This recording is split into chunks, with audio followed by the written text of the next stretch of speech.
আসেন একসাথে, একসাথে কবুল করো, সকলে বলি আমিন।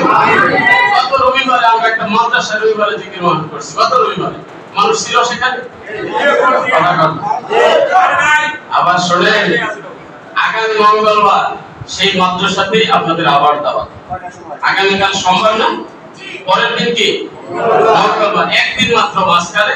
মাদ্রাসাটা আমাদের বৃহৎ একটা স্বার্থ, সেটা হলো কি, এই যে আজকে যত ওলামায়ে কেরাম আলোচনা এখানে শুনলেন, আমি চাইতেছি এই ধরনের আলেম যেন এলাকায়, আমি মুখলেস না, হাজার মুখলেস যেন এই বৃহত্তর এলাকায় আল্লাহ তৈরি করে দেয়। এই স্বপ্ন নিয়ে আমার মাদ্রাসাটার দিকে আগালো। আর কোনো ব্যবসা আমার সেখানে নাই। পারলে 2-4 টাকা ছাত্রদেরকে দিয়ে খাওয়াই, পারলে শিক্ষকদেরকে যদি একটা সিঙ্গারা খাওয়াই, আমার পকেটের টাকা দিয়ে আমি খাওয়াই। মাদ্রাসা থেকে কোনোদিন একটা চকলেট খাই না, আশা করি খাওয়ার চেষ্টাও নেই, চিন্তাও নেই। তবুও ধরে আসি কেন? কিছু আলেম যাবে এলাকা তৈরি করে। নাকি কষ্ট পাইতেছেন আপনারা? আগামী মঙ্গলবারে যাবেন তো ইনশাআল্লাহ? চিঠি যারা পাইছেন বা পান নাই, আমি চিঠিতে বিশ্বাস করি। আজকে কে চিঠি পাইছেন বলেন তো? না না, আজকে মাহফিলে, আজকের মাহফিলের চিঠি কে পাইছেন? মাইকিং হয়েছে, পোস্টারিং হয়েছে, শুধু কানাকানি। এটাই দিলের মহব্বত, একজন আরেকজনকে জিজ্ঞেস করে। আল্লাহর দোয়া, আল্লাহর দয়া, রবিবার আসলে এটাই ফসল। একজন আরেকজনকে জিজ্ঞেস করে আজকে মাহফিল কোথায়, এটাই তো আলহামদুলিল্লাহ। তার মানে জানে রবিবার আসলেই মাহফিল কোনো না কোনো জায়গায় হবেই হবে, কথা বলে ঠিক কি না? তাহলে মঙ্গলবারের দাওয়াত আগে দিয়ে দিলাম, যেহেতু আগামীকালকের পরেই কি মঙ্গলবার, সময়টা আমরা দিছি বাদ মাগরিব, সেখানে জিকির উল্লেখ নাই। মঙ্গলবার আমাদের জিকিরের ডেট না। আমি মনে মনে চিন্তা করলাম, মাহফিলের কমিটিতে যারা অন্তর্ভুক্ত হইতেছেন, যারা দাওয়াত পাইতেছেন, যুবক বৃদ্ধ, তারা তো থাকবে। পাশাপাশি আমরা যারা এই জিকিরের সাথে সম্পৃক্ত, আপনারা তো দয়া করে মাকে নমস্কার করবেন। লাভটা হইল কি, আমরা এইভাবে আমাদের আওয়ামী জিকিরটা করে নিলাম, পাবলিক আসল মিটিং শুরু করে দিলাম। ঠিক আছে নাকি ভুল করলাম? আপনারা একটু আগে আগেই যাবেন, আমরা জিকির আজকে শেষ করবো, এরপর মাদ্রাসা মিটিং করবো ইনশাআল্লাহ। আর দ্বিতীয় দাওয়াত আমাদের বিশ্ব হুজুর আসছে। হুজুর একটু দাঁড়ান, হুজুর একটু দাঁড়ান। হুজুর আজকে আসছে আপনাদের এখানে, দেখেন কত কারণে আপনাদের এখানে এত আলেমের সমাবেশ। যে জায়গাটি থেকে আহলে সুন্নাত ওয়াল জামাতের ঐক্য পরিষদের যে ওলামায়ে কেরাম, ওনারা আসছে একটা মহব্বত। আমি শুধু বলছি ভাই, আমাদের একটা জিকিরের মাহফিল আছে, বলার সাথে সাথে জামাত ভাই সহ বিনিয়ামিন ভাই, মোহাম্মদ জওয়াহির সাহেব, মাওলানা শাহিনুর ভাই, ওনারা এক বাক্যে বললো, হুজুর কি বলেন, জিকিরের মাহফিল বা এখানে মিলাদ কেন হবে, যাব না কেন? আলহামদুলিল্লাহ চলে আসছে। আবার ইউসুফ হুজুর আসছে ওনার কারণে, সেটা কি, গর্জনীবাদে কিছুদিন আগে বিশাল বড় একটা তাফসীর মাহফিল হয়েছে। সেই মাহফিলে নামি দামি অনেক বক্তা আসছে, আমরা কারো নামে বলার জন্য এখানে আসি। যাই হোক, সেই মাহফিলে আউলিয়া কেরামের মতাদর্শের বক্তা এবং মিলাদপন্থী বক্তা যারা, তাদেরকে বয়কট করে এক শ্রেণীর লোক দিয়ে মাহফিল করা হয়েছে। কিন্তু রেজাল্টটা আসছে কি, এলাকার লোকজন ইউসুফ হুজুরকে ধরে বলছে যে আপনাদের যারা আলেম ওলামা আছে, বিশেষ করে আমার নামও কি বলছে যে ওনাদেরকে নিয়ে আপনারা একটা জিকিরের মাহফিল দেন, ওটাতে আমরা অনেক মজা পাই। আলহামদুলিল্লাহ। কিন্তু কি জামাত এই বাংলাদেশের আমাদের জামাত সাজা আছে, হুজুর বলতেছে আপনাকে ওটার ভিতরে যেতে হবে, আপনি ওটার ভিতরে যেতে হবে, আপনার থাকবেন অনুমতি দেয় না। ওনার মুখের কথা শুনছি, মুখের কথা শুনছি, আমি মনে করতাম তাহলে এটা কিরকম আমরা বলি, ওনার সাথে জাহাজ দিয়ে ছাড়ছিনা দরবারে গেছি। ছাড়ছিনা দরবারে আমাদের কিছুদিন আগে, বছর আগে মহিবুল আহমেদ সাহেব মারা গেছে। আমাদের শ্রীমতী এলাকার কিছু আলেম ওলামা আম মানুষ কিছু বলে খারাপ কি জিনিস, যারা দিবি সামনের ভিতরে ছাড়ছিনা দরবারে গেছি, যারা দেখে এই খেজুর আপেল টাপেল হুজুরের দিছে, আমারও কিছু দিছে, আমি পাঁচটাই বাড়াই করছি, এই মতো আমি লাগছি। এখন আমাদের শ্রীমতী পিএম সাহেব যখন ভারতীয় মসজিদ প্রতিষ্ঠিত করেছে, এর আগে শ্রীমতীর মাটিতে সীমন্ত উনি আসছে, তারপরে দর্জনের মসজিদ করে গেছে। আপনারা সবাই জানেন, পরবর্তীতে ওনার ছেলে ফরাজ সাহেব এই এলাকা অনেক করে গেছে। ইউসুফ সাহেবের কোনো মাহফিল না, ফখরের সাহেবের কোনো মাহফিল না, আব্দুল কাদের সাহেবের মাহফিল না, এটা ফরাজ হুজুরের মাহফিল। আমরা সাক্ষীরা চিনি না, সাক্ষীরা খাই না পরে আমরা জানি না। 11টা মিলাদ বেদ করে সাক্ষীরা নেশারোগীরা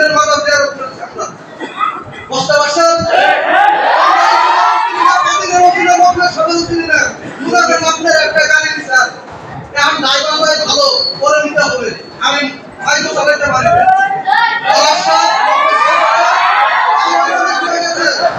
আপনারা পড়ার সাথে যদি মানেন তাহলে মোগলের সাথে মানতে হবে পড়ার সাথে মানলে বিয়াল সাহেবের মানতে হবে বিয়াল সাহেবের মানতে হলে মহিবুল্লাহ মানতে হবে এইরকম করে আবু জাফর নেশাউদ্দিন তারপর আবু বকর আর কুরাইশি ফতে আলী বিরামপুরি মুহাদ্দিস এরকম করতে করতে লাইলাল আলামিন করতে আবু বকর থেকে মোহাম্মদ পর্যন্ত আমি ভাবে করবে এটা পছন্দ করি না কথা কি বুঝছেন ফরজ কথা এত বল আর শুরু বলছে বাবা কি বাবা হুজুর আগাম এটা বললাম আর্থিক অবস্থা আছে আগাম এটা বললাম বাবা নয় আর শুরু কি ওটা আমার কাছে আমার সাথে জীবন গেছে কারণ আমরা জিকির করতে করতে আমাদের সাথে দশা দুঃখের সাথে কথা বলতে হয় খারাপ যেটা বুঝছে ফরাদের নতুন মিলাদ করতে এত চোখের পানি তার চোখের মধ্যে বন্ধ দিতে গালি দিচ্ছে মন্দির গালি দিচ্ছে এইরকম সুর এরকম কি নদীর বাইরে অনেক বলছে বাবা আমরা তো মূর্খ মানুষ কি বলবো একটা অবস্থা নাই বাবা আমার কথা মনে রাখলো কলেজের মসজিদ আর আমার বাবা দরবার মানুষের বাজারে হাটে ঘাটে টাকা কালেকশন করতে হবে না সহি নিয়ম যদি করো পকেটে উঠবে টাকা কলেজের মসজিদ দেখেন আমাদের দরবারের অবস্থা দেখেন কিছু কিছু মানুষ নিজেরা ঘর মনে করে ছাত্র যদি না থাকে মাস্টারের কোনো দাম নাই আর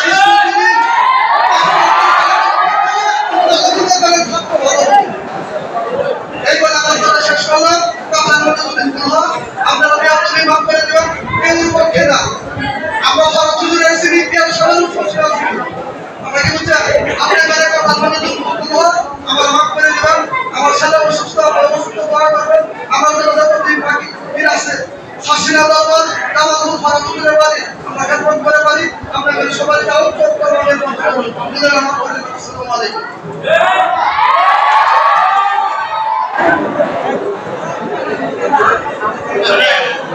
এই সামনের 9 তারিখে পুরো একটা জায়গা আছে নতুন করার সাথে পুরো শরীফের হযরত বিশাল আসবেন আমরা শাসন জিনা আয়োজক আন্নাম ভাই বলে দিলেন আপনাদের সকলকে দাওয়াত দেওয়ার জন্য 9 তারিখ রবিবার পুরাগড় যে লবর করার সাথে পুরাগড় ওই পুরো বিশাল আসবেন আপনাদের সকলকে দাওয়াত দিচ্ছেন যারা যাবেন আপনারা সকলে যাবেন ইনশাআল্লাহ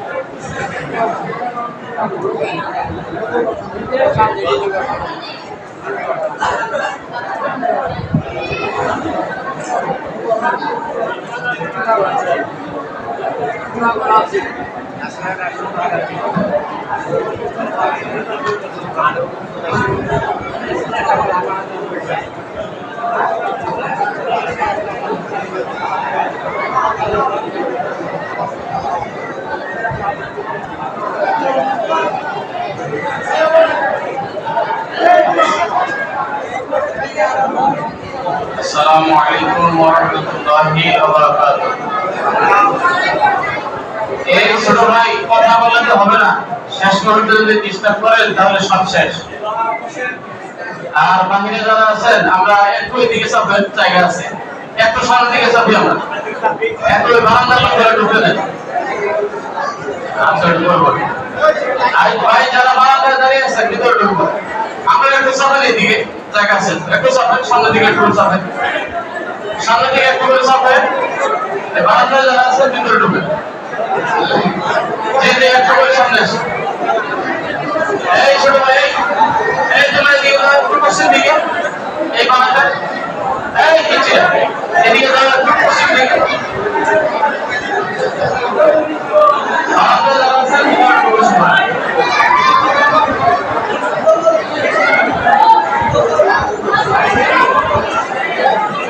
সবাই কথা বলা যাবে না আস্তে আস্তে আস্তে আস্তে ভাই চিল্লাচিল্লি না করি হ্যাঁ এখন ভিতর শেষ যারা বারান্দা আছে বারান্দায় বসেন দাঁড়ায় থাকবেন না কেউ বসেন ভাই যারা সামনে একটু বসতে হবে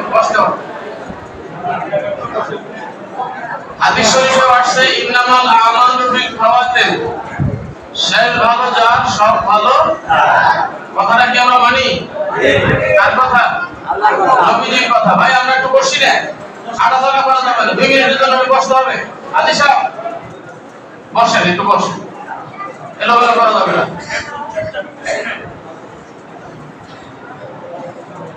نحمده ونصلي على رسوله الكريم أما بعد أعوذ بالله من الشيطان الرجيم بسم الله الرحمن الرحيم واعتصموا بحبل الله جميعا ولا تفرقوا মহান আল্লাহ সুবহানাহু ওয়া তাআলার দরবারে আমরা শুকরিয়া আদায় করি যে রব্বুল আলামিন আজকে এই শিমলচর এলাকার সবচেয়ে পুরাতন যে জামে মসজিদ, সবচেয়ে বড় যে জামে মসজিদ, আমরা এখন ইতিপূর্বে যারা ছিল ওনাদেরকে চিনি না, বর্তমানে যার নাম আমরা বেশি চিনি জনাব দেলোয়ার চেয়ারম্যান সাহেব, কি বলেন? এই নামটা আমরা চিনি কি চিনি না? দেলোয়ার চেয়ারম্যান ভাই, ওনার ভাই ওই যে জমিদার চাচা আছেন, খেয়াল করিলে আমি এত পারবো কি একজন টকটকে মানুষ অসুস্থ নীরব হয়ে বসে আছে, এটাই দুনিয়ার সিস্টেম, কি বলেন? ঠিক না? দেলোয়ার চেয়ারম্যান বাড়ি মসজিদ হিসেবে আমরা জানি। সম্মানিত হাজিরিন, আজকে এই মসজিদে একটা জিকিরের মাহফিল মনে হইতেছে যেন একটা বিশাল তাফসীর করার মাহফিল, কি বলেন? এই ছোট ভাই, এই তোমরা কোথায় বলতে পারবা? এই কয়েক পার্ট তোমাদেরকে থামাইছে, বেরোতে পারবো না, বিচার জল নষ্ট করবো না পণ্ডিত। সম্মানিত হাজিরিন, আমরা আজকে এত বেশি আনন্দিত হয়েছি যে একটা সাপ্তাহিক জিকিরের মাহফিলে ছোট বড় আলেম ওলামা সবচেয়ে আমাদের জন্য খুশির সংবাদ হলো ওয়ারাসাতুল আম্বিয়া যারা, আল্লাহর নবীর ওয়ারিস যারা, বেশ কয়েকজন আলেম ওলামা আজকে এই জিকিরের মাহফিলে আমাদের হাজির হয়েছে। আল্লাহ হাজির করেছেন, সন্ধ্যা থেকে তাদের জবান থেকে আমরা অনেক দামি দামি কথাগুলো শুনেছি যা আমাদের আমলটাকে ইসলাম করার জন্য, সুন্দর করার জন্য প্রয়োজন ছিল, কি বলেন? আল্লাহ পাক এই কথাগুলো যেন আমাদেরকে আমল করার তৌফিক দান করেন, সকলে বলি আমিন। পাশাপাশি সব শেষ মুহূর্তে যেহেতু দাঁড়িয়েছি, অনেক কথাবার্তা হলো, আমাদের বক্তাবৃন্দ আলোচনা করেছেন, আমাদের দূরের মেহমানরা আলোচনা করেছেন, বিশেষ করে আমাদের আজকে মাহফিলের যিনি গুরুত্বপূর্ণ সবচেয়ে আমাদের জেলা কমিটির সম্মানিত সেক্রেটারি সাহেব, ইঞ্জিনিয়ার সাহেব আলোচনা করেছেন। এখন আলোচনার মধ্য দিয়ে অনেকগুলো বিষয় এখানে প্রকাশ পেয়েছে, কি বলেন? অনেক বিষয় যেগুলো মনে হয়েছে যে আসলে না জানি কি। ইঞ্জিনিয়ার সাহেব বলেছেন, ইঞ্জিনিয়ার সাহেব দূরের মানুষ, উনি বলেছেন যে এখানে দুইটা গ্রুপ আছে, কি বলেন? আমাদের আর্মি বিলাল ভাই সমাধান কিছু দিয়েছেন, আরো কথা আরো বলার ছিল, হয়তো উনি বলতে পারলেন না সময়ের কারণে। এরপরে আজিম শেষ মুহূর্তে বক্তব্য দিল, দেখলাম ছোট যুবকরা পর্যন্ত লাফাইতেছে, আমি তো বলতেছি। এখন আমার ভাই লুকোচুরি কোনো কিছু না। আমার বিলাল ভাই বলেছিল যে আসলে বিলাল ভাই কি বলবে, আমি যতদিন থেকে সার্সিনা চিনি, যতদিন থেকে সার্সিনা যাওয়া আসা, আমাদের শ্রীবর্ধীতে লোকজন একত্রিত করে কোনো কমিটি কোনোদিন হয়েছে কিনা এটা আল্লাহ ভালো জানে। একমাত্র এই বছরই সর্বপ্রথম জনগণের সম্মুখে ইউনিয়নের লোক নিয়ে, কি বলেন সভাপতি সাহেব, জনগণের সম্মুখে মনোনয়ন হয়েছিল। আমার আর্মি বিলাল ভাই আরো অনেকগুলো মাইকেরাম ছিল, আমাদের সভাপতি সাহেব ইউসুফ হুজুর ছিল। এই বছরই মাত্র জনগণের সামনে একটা কমিটি গঠন হলো, সেটা হলো ভাগবের মসজিদ। সেই দিনও আল্লাহর মেহেরবানিতে ভাগবের জামে মসজিদ কানায় কানায় ভরপুর, কি বলেন? ঠিক না ঠিক বলছি? সেই কমিটি নির্ধারণ করা হলো ইউনিয়ন সভাপতি কে হবে, প্রত্যেকটা ইউনিয়ন মোটামুটি ভাবে যতদূর আমাদের সম্ভব এই বিলাল ভাই এবং এই যে ছোট ভাই আজিম, এরা দুইজনের প্রচেষ্টা। আমরা আলেম ওলামা যারা আছি আমরা আসলে ব্যর্থ, আমরা সময় দিতে পারি না, কোনো কাজও করতে পারি না। এরা দুইজনেই দৌড়াইছে, যতটুকু পারছি আমরা বুদ্ধি পরামর্শ দিছি, মাঝে মাঝে ফোন টোন দিলে আমি বলছি হ্যাঁ। কোনোদিন কমিটির সাথে আমি জড়িত ছিলাম না, আর ওইভাবে কমিটির একজন কিছু হব এমন কোনো কখনো আমি কখনো করি না, আর ওই ধরনের সাবও আমার মনে নেই। হ্যাঁ, আজিম একটা কথা বলছে যে আমরা শশিনা চিনি, বিলাল শাহ হুজুরকে চিনি, ফরহাদ শাহ হুজুরকে চিনি, এই চিনাই তো আমাদের এই পর্যন্ত, কি বলেন? এখন ওনারা সিলসিলাওয়ারি আমারে মনে করেন একটা কামলা হিসাবে নিয়েছে। আমি মুফতির রহমান আজাদি না, আমি আন্তর্জাতিক কোনো বক্তা না, আমি বিশাল কিছু না। ফরহাদ হুজুর আমারে কামলা নিয়েছে, কামলা নিয়ে বলছে তোমার এই কাজটা করতে হবে। কামলার কাজ হইল যদি মনি মেরে মানে গৃহস্থরে মানে সঠিকভাবে তার কাজটা উপহার দেওয়া, নাকি আরো কিছু? আমি দরবারের একজন কামলা হিসাবে আমি বলবো আমার কাছে দুইটা জিনিস আমানত আছে। একটা হলো রবিবারের মাহফিল, বিলাল ভাই যেটা বলছেন, ফরহাদ হুজুরের জীবদ্দশায় হুজুর নিজে রবিবারের মাহফিল এটা প্রতিষ্ঠিত করে গেছে। কেন? আপনাদের দুই একজনের প্রশ্ন থাকতে পারে এটা অনেকদিন অনেক মাহফিলে বলছি, এই মসজিদে যেহেতু দীর্ঘ 8 বা 9 বছর পরে আমার আসা, 8 বা 9 বছর পরে, দুইটা কারণে আসি নাই। এখনো মন থেকে একটু ভাঙা ভাঙা ছিলাম, মনের দিক থেকে মাহফিলে মাঝে মাঝে যাইতাম, মাঝে মাঝে যাইতাম না। এগুলো আমরা হাদিস শরীফে দেখলাম, আসাদুন নাসে বালাউন আলাল আম্বিয়া সুম্মাল আমসাল ফাল আমসাল। এই পৃথিবীতে সবচেয়ে বেশি বালা মুসিবতের অধিকারী হয় আল্লাহর নবীরা, এরপর বিপদের সম্মুখীন হয় আল্লাহর ওলিরা। আমরা তো তাদের ধারে কাছেও না। আমাদের উপর যে বিপদ আসবে না, আমাদের উপর যে তহমত আসবে না, আমাদের উপর যে নির্যাতন আসবে না, আমরা আবার কোন স্যার, কি বলেন ঠিক কিনা? সেই সমাজে মনটাও ছিল ভাঙা ভাঙা। আর দ্বিতীয়ত কারণ হলো, আল্লাহর ঘর মসজিদে দাঁড়িয়ে বলছি, মানুষের প্রতি সম্মান দেওয়া, বড়কে বড় বলা, ছোটকে ছোট হিসাবে দেখা, এটা আমার রাসূলের শিক্ষা। নবী আমার বলেছেন, মাল্লাম ইয়ারহাম সাগীরানা ওয়ালাম ইউক্কির কাবীরানা ফালাইসা মিন্না। যে বড়রে সম্মান করতে জানে না, ছোটরে আদর করতে জানে না, সে আমি নবীর উম্মত না। ক্লিয়ার কথা? তাহলে আমি যদি কারোর বড় হই, তাহলে আমার তাকে আদর করতে হবে। আমার যারা ছোট তাদেরকে কি করতে হবে? আর আমার যারা বড় তাদেরকে সম্মান করতে হবে। হ্যাঁ, এখন ইঞ্জিনিয়ার সাহেব যে কথা বলছেন, যেগুলো আমাদের দোষগুলো কি, এগুলো বের করতে হবে। বের আর কারো করতে হবে না, আমরাই পারবো ইনশাআল্লাহ। কথা কয়? আর কারো করতে হবে না, আমরাই বসে করতে পারবো। কি দোষটা আমাদের? কোনো ঘুষাঘুষি নাই, মারামারি নাই, কিলাকিলি নাই, ঝগড়া নাই। কাদির হুজুর এখন আসলে এখন আমি চেয়ার ছেড়ে দিই। আইবারের মাহফিলে আমরা দাওয়াত করলাম, মাওলানা আব্দুল কাদের হুজুর সেখানে গেল, যাওয়ার পরে কি সম্মান করি নাই? আপনারা জবাব দিবেন। ইঞ্জিনিয়ার সাহেব সেটা জানেন, সম্মান করছি, মাইক দিছি কথা বলার জন্য। তাহলে সমস্যা কোথায়? আজকের মাহফিলে কি আপনারা দাওয়াত দিয়েছেন আব্দুল কাদের হুজুরকে? আপনারা দাওয়াত দিয়েছেন? তাহলে উনি আসে নাই, ব্যর্থতা কার? কথা বলেন, স্লোগানের জন্য না, কেউ চিল্লান দিবেন না যে ঠিক, এটাও আমি বলতে বলি না। ব্যর্থতা কার?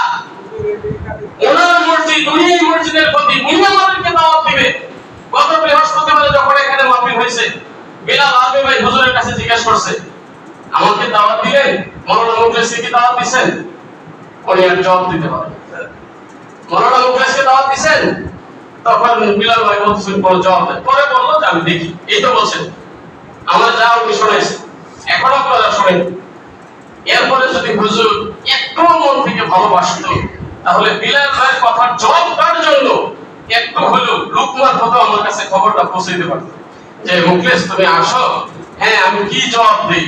আমি ব্যস্ত থাকতে পারি, ওই দিন আমার মাহফিলও থাকতে পারে, বৃহস্পতিবার দাওয়াত দিলেই যে আমি আসবো, আর আসলেই যে আমি দখল করে নিয়ে যাবো, তাও তো না। কথা বলেন না? আমি তো দখল করে নেওয়ার কেউ না, আমি একজন কামলা। কাজ করতে বলছে, আমি কাজ করতেছি, এই পর্যন্ত। হ্যাঁ, আমার চেয়ে কোনো যোগ্য লোক যদি তৈরি হয়ে যায়, কেউ যদি 10 জন মেনে নেয় যে ভাই মুখলেস ভাই এখন আপনি পারতেছেন না, বা বিশ্ববাজারের পোলারা বলতেছে এখন ওই হুজুর যেমন আপনাকে একজনকে পাল্টাই আপনারা দিয়ে গেছে, এখন যদি পাবলিক মনে করে না মুখলেস দিয়ে আর কামলাগিরি চলতেছে না, আলহামদুলিল্লাহ, এই মুহূর্তে আমি মেনে নিব, হ্যাঁ যাকে আপনারা মন চায় তাকে দিয়ে কামলাগিরি করাবে। কোনো আপত্তি আছে? কোনো আপত্তি আছে? তাহলে ওই হুজুর তো ওই বলার পরেও আমাকে একটু বলবো না। এখন আপনার কথা হলো, বলছিলাম দুইটা কারণে এই মসজিদে আসি নাই। একটা হলো মনটা ছিল ভাঙা ভাঙা, দ্বিতীয়ত হলো সম্মান দিয়ে, ইজ্জত দিয়ে এই মসজিদের ক্ষতি হলো আমার আব্দুল কাদের হুজুর। কথাটা ঠিক না ঠিক? আমি সারা দুনিয়া মাহফিল করি, কিন্তু সেখানেও যাই মাহফিল আমার করতে হবে, আমার পেটাগিরি দেখাইতে হবে, এমন কোন উদ্দেশ্য মুখলেসের ভিতরে নাই। এই সম্মান দিয়ে কোন জিকিরের মাহফিলে এই মসজিদে আমি আসি নাই। মাঝে মাঝে দাওয়াত পাইলে এভাবে ওভাবে সেভাবে ঘুরাই দিয়ে চলে গেছে। তাহলে কি আমি কোনো বেয়াদবি করছি? বেয়াদবি করছি? সম্মান দিয়ে আসি নাই না। ওই মসজিদেও যায় আমার জিকির চালাইতে হবে, আমার লোক বেশি, এটা দেখাইতে হবে না, এটা না। আব্দুল কাদের মাওলানা হুজুরের অনেক দোয়া আমার জন্য আছে, উনি আমার জন্য অনেক দোয়া করেছে। এখন ঝামেলাটা কোথায়? দ্বন্দ্বটা কোথায়? কোনো দ্বন্দ্ব নাই। ওই যে কামলাগিরি করতেছি, ফরাদ হুজুর কামলা নিছিল আব্দুল কাদের হুজুরকে, ওনাকে বাদ দিয়ে আমারে কামলা নিছে। এখন দোষটা হলো এই জায়গায়। আমি ফোন দিয়ে বলছি, হুজুর আমার আর আপনার মধ্যে সম্পর্কটা কি? আপনার সাথে কোনো বেয়াদবি জীবনে করছি? আপনারা যারা আছে আলাদা আলাদা জিজ্ঞেস করবেন, মাওলানা মুখলেস কি আপনার সাথে কোনোদিন কোনো বেয়াদবি করছে? হুজুর জবাব দিবে না, করে নাই। আপনার সঙ্গে কোনোদিন কোনো গালিগালাজ করছে? হুজুর জবাব দিবে না, করে। দ্বন্দ্ব কোথায়? কোনো দ্বন্দ্ব নেই। দোষ করলে আপনারা তাই ধরেন ফরাদ হুজুর, আমার সোজা কথা। দোষ যদি করে থাকে ফরাদ হুজুরকে যায় ধরেন, যে কোন দোষে আপনি মুখলেসের দায়িত্ব দিলেন। এছাড়া আমার আর কোনো সহজ জবাব নাই। আপনারা কি বলেন? এটাই ছিল আমার দোষ। এরপরেও 1 বছর আমি কোনো মাহফিলে যাই, আমাকে দায়িত্ব দেওয়ার পরে আব্দুল কাদের হুজুরকে আমি ফোন দিই, হুজুর আমি এই কাজের লোক না, আপনারই দোয়ায় আল্লাহ আমাকে অনেক দৌড় দিছে, শুধু দেশ না দেশের বাইরেও আমি দৌড়াই এখন আলহামদুলিল্লাহ। এই সাপ্তাহিক মাহফিল পরিচালনা করার মতো সময় আমার নাই, কিন্তু হুজুর আমাকে উল্টা পাল্টা বললো, অনেক তোমরা বড় হয়ে গেছো, যোগ্য হয়ে গেছো, আমি আব্দুল কাদের আর কি দরকার। তখন আমি বললাম, হুজুর তাহলে আমার দোষটা কোথায়? 1 বছর পরে ফরাদ হুজুর বলল, মুখলেশ তুমি চালাকি করতেছো, তুমি ভাবতেছো মাহফিল না চালাইলে আমি আবার তাকে দিব, অসম্ভব। আমি একটা কলা গাছকে দায়িত্ব দিব, তাকে আর দায়িত্ব দিব না। এই রকম তাহলে দুই গ্রুপ কোথায়, গ্যাঞ্জামটা কোথায়? কোনো গ্রুপিং নেই, কোনো গ্যাঞ্জাম নেই। গ্যাঞ্জামের রসদ একটাই ছিল, হুজুর যদি একটু দয়া করে ফরাদ হুজুরের কাছে যাইতো, যাই বলতো যে হুজুর যেই যেই রিপোর্টগুলো আপনি আমার পাইছেন, এই রিপোর্টগুলো এখন থেকে আমি ছেড়ে দিলাম, তওবা করলাম, আপনি আমার দায়িত্ব দিয়ে দেন, তাইলে ওর প্রস্তুত হয়ে যায়। কথা বলে ঠিক না? এখন আর কি করার আছে? এরপরও আমরা সম্মান করি, হ্যাঁ আসেন, বেলাল ভাই যে কথাটা বলছে, আমাদের রবিবারের মাহফিল আপনি আসেন, আপনারই বসায় দিব, অসুবিধা নেই, আপনিই চান, আমার দরকার নেই। আর কি বলবো ভাই, আসেন, কে আমাদেরকে বসাবে? আমরাই বসবো, আসেন, আপনি রবিবারের মাহফিলে আসেন। কতজন সম্মান করি কি করি না দেখেন, বেয়াদবি করি কি করি দেখেন। এখন যদি বলেন না আমারটাই ঠিক, আর আমি বলবো আমারটাই ঠিক, আমি তো আমারটা ঠিক আমি বলি নাই, যাদের দরবার তারাই দিয়ে গেছে নাকি? যাদের দরবার আবার প্রশ্ন করতে পারেন, কেন এটা রবিবার পাল্টাইছে? হ্যাঁ, আমি ব্যস্ত থাকি, বিশেষ করে বৃহস্পতিবার, শুক্রবার, শনিবার 3 দিন আমার ঝামেলা বেশি সফর থাকে, কারণ ঢাকা আমার যাইতেই হয়। ওই ঢাকার বাহিরে যদি চিটাগাং মাহফিল থাকে, বরিশাল মাহফিল থাকে, সিলেট মাহফিল থাকে, এইবার ওনার সাথে মিল করি। জুমার দিন আমার সিলেট মাহফিল নিলে সুবিধাটা কি? 30 মিনিটে সিলেট যাই, ওঠি, বিমানের টিকিট চলে যায় আলহামদুলিল্লাহ জমা পড়ে। আর জমার দিন আমার এলাকায় কোনো মাহফিল নেওয়া যাবে, মাঝে মাঝে দুই একজন ভাবের সাথে এলাকার যোগাযোগ করলে শুক্রবার ডেটটা দেন, জমা পড়ে এসে বলবেন আমার শেরপুর আসতে 11টা বাজে রাইতে, যত ভালো গাড়ি দিয়ে আসে জাম লাগে। আর সিলেট যাইতে লাগে আমার 30 মিনিট। এয়ারপোর্টে আসি, বিমানের টিকিটটা আল্লাহর মেহেরবানি, আপনাদের দোয়া, ওনারাই আগে অগ্রিম পাঠিয়ে দেন, এরপরে সেখানে চলে যাই মাহফিল করে। তাহলে হুজুরের সঙ্গে এগুলো কথাবার্তা হওয়ার পরে বললো, বাবা তুমি যেই দিন ডেট দিবা সেই দিনে আমি তোমাকে বলবো, তবুও মাহফিল চালাইতে হবে। মানে আমি পিছলিতে যাইয়াও, আমি 5 মাস হয়েও দেখছি, তবুও হুজুর বালু দিয়ে ধরছে, আমার কষ্ট নাই। এখন আমার দোষটা কোথায়? এরপরেও আজকে এই সমাবেশে আমি বলবো, আপনারা সবাই মিলে যদি বলেন আপনি আজ থেকে দায়িত্ব বাদ দেন, এই ঘরে এই মুহূর্তে আমি বলে যাব আমি বাদ দিলাম, শেষ। বলেন আপনারা, হ্যাঁ আজ থেকে আপনার বাদ দেন, মাহফিলের আপনি করেন, বলেন এখন শেষ আমরা বাদ দেব, কি বলেন? তাহলে দ্বন্দ্ব আমাদের ফাটাফাটি কোনো কিছু আছে, ঝামেলা আছে? আমি বলবো হুজুরের কাছে অনুরোধ করবো, হুজুরের যদি একজন থেকে থাকে আজকে এই মেসেজটা পৌঁছায় দিবেন। প্রত্যেক রবিবারে হুজুর আসেন, একসাথে আমরা বসি, একসাথে মাহফিল করি। রবিবার আমার দেওয়া না, রবিবার আমার দেওয়া, রবিবার ফরহাদ হুজুরের দেওয়া, ফরহাদ হুজুর দেওয়া মানে পিএল সাহেবের দেওয়া, পিএল সাহেবের দেওয়া মানে শশীদা পীর সাহেবের দেওয়া। কথা বলবেন কি না? আসেন, আমরা এক জায়গায় বসে, আপনি আসেন, আমরা কতটুকু সম্মান করি আপনি দেখেন। এর চেয়ে আমরা ভালো কথা আমার জানা নেই। এই জন্য আপনারা কখনোই মনে করবেন না যে আমরা দুই গ্রুপ, কোনো গ্রুপিং না। এখনো কোনো জানাজা নেই, একখানা হই, কাদের হুজুরে দেখলে আমি তারা দোয়া করতে দিয়ে দিই, তাহলে সমস্যা কোথায়? গ্যাঞ্জামটা কোথায়? এখন বলেন কমিটি, হ্যাঁ কমিটি নিয়ে আমার কোনো শখ নেই। এই যে বারবার আজিম, বেলাল ভাই, আরো দুইজন আছে, আপনি এটা হন এটা হন, আমি না। আমাদের ইউসুফ হুজুর বয়স 10টা, উনি মুরব্বী, উনি বয়স্ক, উনি আমাদের ওস্তাদ সমতুল্য। আমাদের যদি কেউ প্রশ্ন করে আমি বলবো যিনি মুরব্বী উনি সভাপতি থাকবেন। আমাকে যদি কেউ প্রশ্ন করে সেক্রেটারি কি হবে, আমার চেয়ে যিনি বয়স্ক বেশি উনি সেক্রেটারি হবে। আমাকে যদি কেউ জিজ্ঞেস করে তালিমদাতা কে হবে, আমার চেয়ে বড় যে আলেম, আমার চেয়ে যে যোগ্য, আমার চেয়ে যারা আমল ভালো সেই তালিমদাতা হবে। আমার এগুলা কোনো খায়েশ নেই, আলহামদুলিল্লাহ। কাজেই অযথা আমাকে কেউ দোষী বানাবেন না। আমি কামলা রবিবার এটা আমার কাছে আমানত হুজুর দিয়ে গেছে, আপনারা বিরোধিতা করেন, আমারে গালি দেন, জেল দেন, ফাল দেন, মারতে যান। রবিবার একজন পারি, দুইজন পারি, তিনজন পারি, যেই দিন সময় পাই, বছরে একদিন সময় পাইলেও আমার ওস্তাদের ওসিয়ত, এটা আমি চালিয়ে যাবো ইনশাআল্লাহ। কারোর সাথে আমাদের কোনো বদনাম নেই, কারোর সাথে আমাদের জিজ্ঞাসা নেই। বড় মাহফিল হওয়ার পরে যদি এরকম একটা ছোট মাহফিল মানুষ চায়, এটাই তো আমাদের আল্লাহর দয়া। কি বলেন? বর্জরিপাত যাবেন আপনারা? যাবেন সকলে? আগামী রবিবার কোন দিন? মঙ্গলবারের দাওয়াত মনে রাখবেন। আগামী রবিবার হুজুর আপনাদেরকে আসছে দাওয়াত দেওয়ার জন্য। আমরা এই যে একটা জিকিরের অভিজ্ঞ করে আসছিলাম, সেদিন কিন্তু এলাকার লোকজন মানে যারা জিকির নাম শুনতে পারে না বা আমাদের কাজকর্মগুলো ভালো লাগে না, ওরাও বলতে বাধ্য হইছে না এখানে তো কোনো নাচানাচি নাই, ফালাফালি নাই, গান নাই, বাজনা নাই, ঢোল নাই, তবলা নাই, মহিলা পুরুষ একত্রিত হওয়া নাই, তাহলে তো এখানে বেদাতের কোনো গন্ধও নাই। সুবহানাল্লাহ বলেন। তাহলে ওইরকম আরেকটা মাহফিল আমরা গড়জরিপা আল্লাহর ওলিদের প্রতিষ্ঠিত একটা জায়গা, আমরা সেখানে ইমামতিও দখল করতে যাব না, কোন নেতাগিরিও করতে যাব না, শুধুমাত্র যাব ঐতিহ্যটা ঠিক রাখার জন্য। আপনারা একমত আছেন? যাবেন তো ইনশাআল্লাহ? তাহলে আমরা রওনা করব 3টায়। কয়টায়?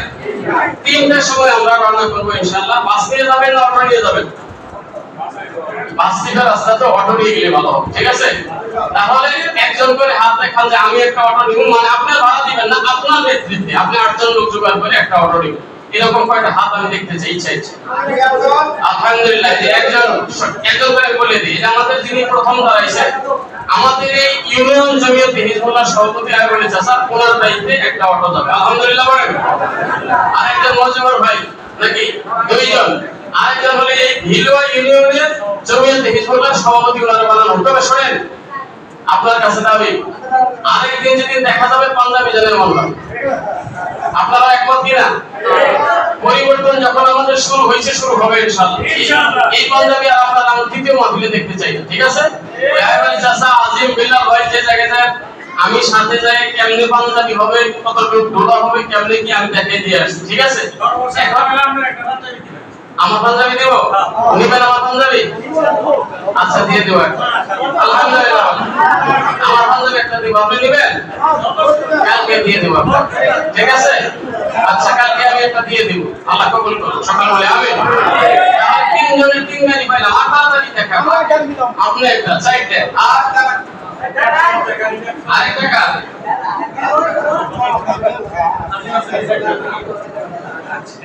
আমরা 10 টাকা দিতে লাগবে। আর 10 টাকা দিয়ে গেলে কমপক্ষে 80 জন। আর আগে আছে আরেকটা গাড়ি দায়িত্ব নেবেন। আমাদের যুবক এখানে কত জন আছে? তো একজন তো 4-5টা গাড়িও নিতে পারে। ভাই আরেকজন পাইছে একটা। আগে গাড়ি কমপক্ষে 10টা যাইতে হবে, কমপক্ষে 10টা। আমরা 10টা গেলে ওখান থেকে আরো